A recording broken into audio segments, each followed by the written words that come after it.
आज हम कर रहे हैं पूर्णांकों पे आधारित एक्सरसाइज 1.2। तो पहला प्रश्न हमारा है ऐसे दो पूर्णांक ज्ञात कीजिए जिनका जोड़ जो है योग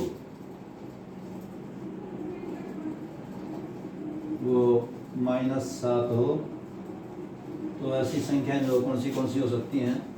-4, -3, -5, -2, -6, -1। -7 और 0 भी हो सकती है। तो अगर हम इनको जोड़ें तो हमारा योग जो है वो क्या आता है? -4 प्लस -3 तो बराबर जो हमारा क्या आएगा? 7 आएगा। संख्या रेखा पर देख लें इनको एक बार। ये 0, 1, 2, 3, 4, 5, 6, 7, 8। ये माइनस में है सारे, -3, -2, -1। पहला हमारा पूर्णांक है -4। ये -4 है हमारा, ये रहा। देखिए अब -4 में जब ऋणात्मक पूर्णांक जोड़ते हैं तो हम संख्या रेखा पर पीछे जाते हैं और कितना जाएंगे? 3। 1, 2, 3 यानी ये जो है यहाँ आ जाएगा और ये हमारा उत्तर होगा -7। तो हमारा ये पहला प्रश्न था, ए पार्ट इसका 1 का। और अब जो है दूसरा पार्ट इसी का कि डिफरेंस जो है वो या अंतर कहिए -10 हो दो इंटीजर्स का, दो पूर्णांकों का। तो क्या क्या हो सकते हैं वो देखिए। अंतर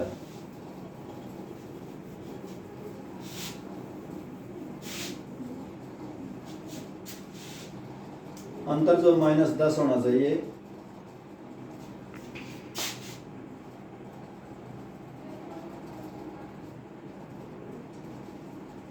तो ये संख्याएं हो सकती हैं 4 और 14 और 5 और 15 भी हो सकती हैं और 2 और 12 भी हो सकती हैं।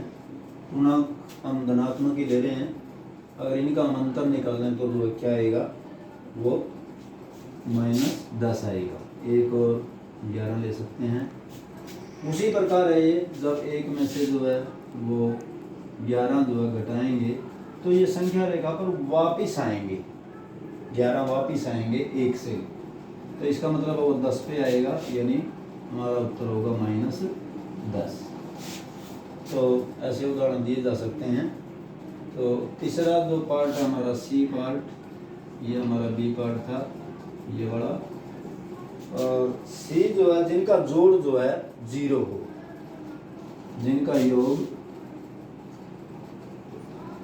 0 हो, ऐसे दो पूर्णांक ढूंढने हैं। वो योज्य प्रतिलोम ही होंगे। वो क्या होंगे?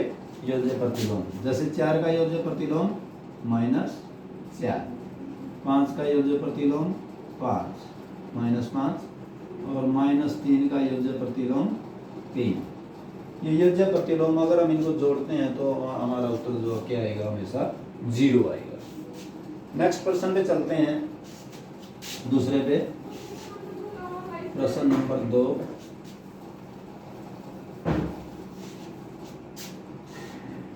ऋणात्मक जोड़ा ढूंढना है हमने। ऋणात्मक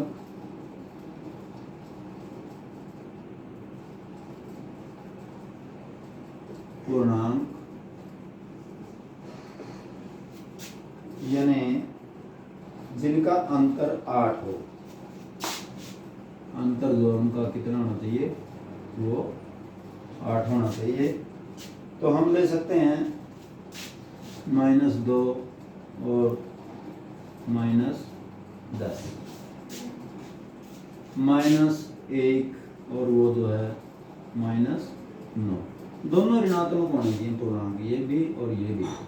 जैसे अब इनका देखते हैं हम, -2 का और -10 का जो है वो अंतर जो है 8 कैसे आता है? -2 माइनस घटाया, क्या घटाया? ऋणात्मक पूर्णांक घटाया -10।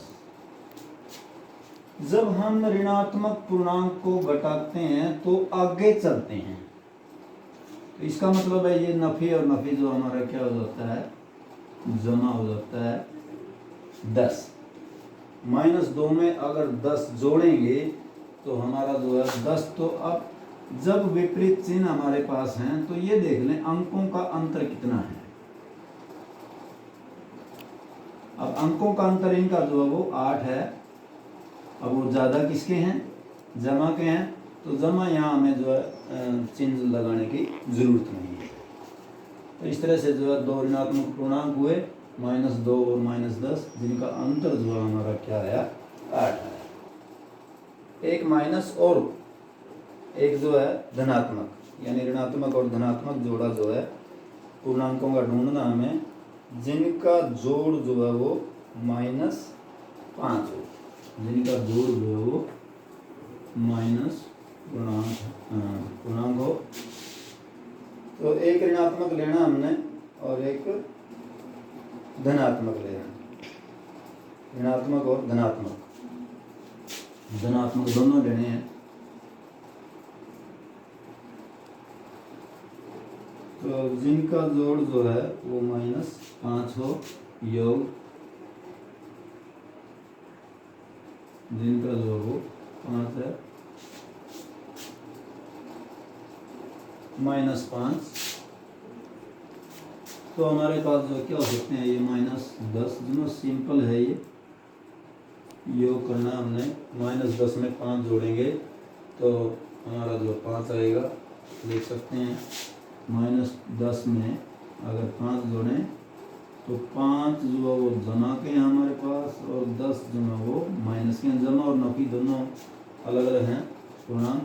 अब 10 ज़्यादा है या 5 ज़्यादा है, अब 10 ज़्यादा है यहाँ, और कितना ज़्यादा है 5 से, वो 5 ज़्यादा है, लेकिन 10 वो किसके हैं, माइनस के, इसलिए जो हम माइनस चिन्ह लगा देंगे तो हमारा जो है उत्तर आ जाएगा। और क्या क्या लिए जा सकते हैं इसमें, -9 और 4 लिया जा सकता है, -8 और 3 लिया जा सकता है, -7 और वो 2 लिया जा सकता है, -6 और 1 लिया जा सकता है। तो इनका जो जोड़ आएगा, योग आएगा, वो -5 होगा। आगे देखिए,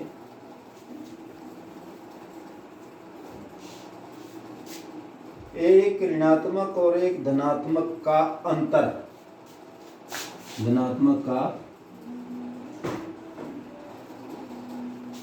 पूर्णांक का अंतर जो है वो क्या होना चाहिए, -3 होना चाहिए। तो ये हो सकते हैं -1 और 2। जब -1 में से -2 जो है घटाएंगे तो हमारा उत्तर जो क्या आएगा, -3 आएगा। -1 -2, क्योंकि धनात्मक है पूर्णांक, तो अब दोनों ही ऋणात्मक हैं, तो क्या करेंगे हम, 1 और 2 जोड़ देंगे तो -3 आपका उत्तर आ जाएगा। आगे आता है तीसरा सवाल आपका, वो क्या है, दो टीमें जो एक प्रतियोगिता में भाग ले रही हैं, तो टीम ए जो है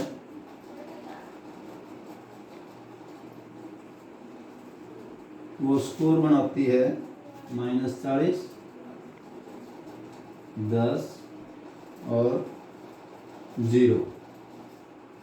दूसरी बी जो टीम है हमारे पास, वो स्कोर बनाती है 10, 0 और -40।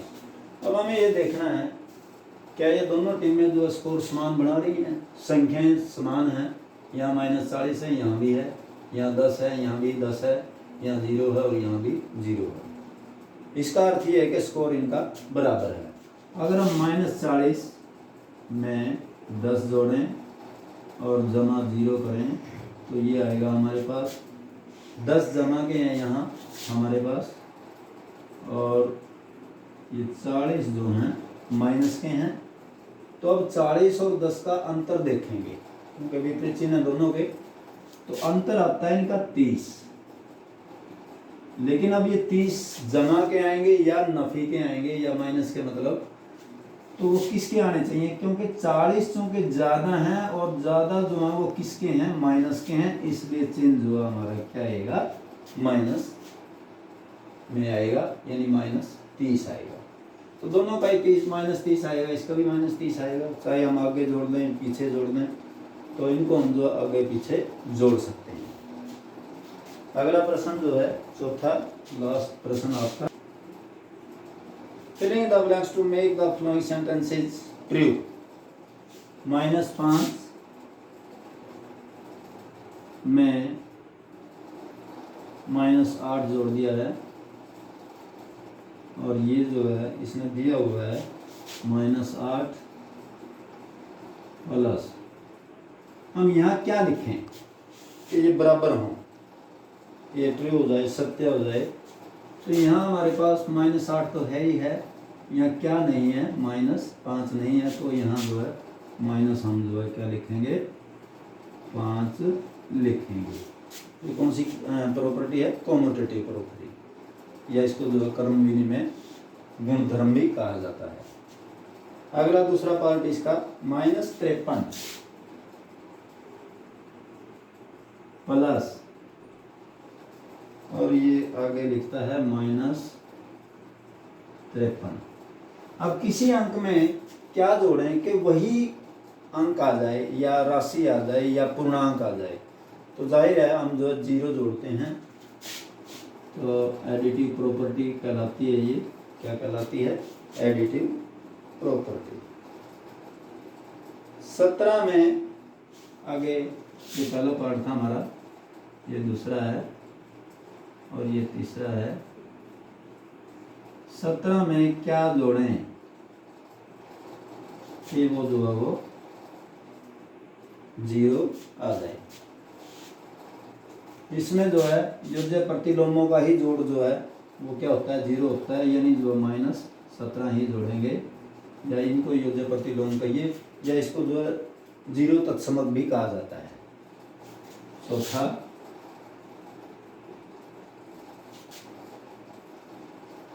-13 जमा -12 जमा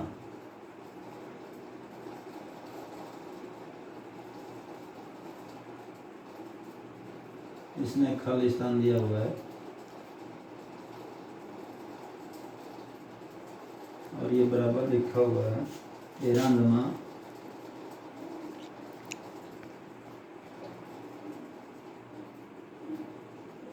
बड़ी ब्रैकेट -12 प्लस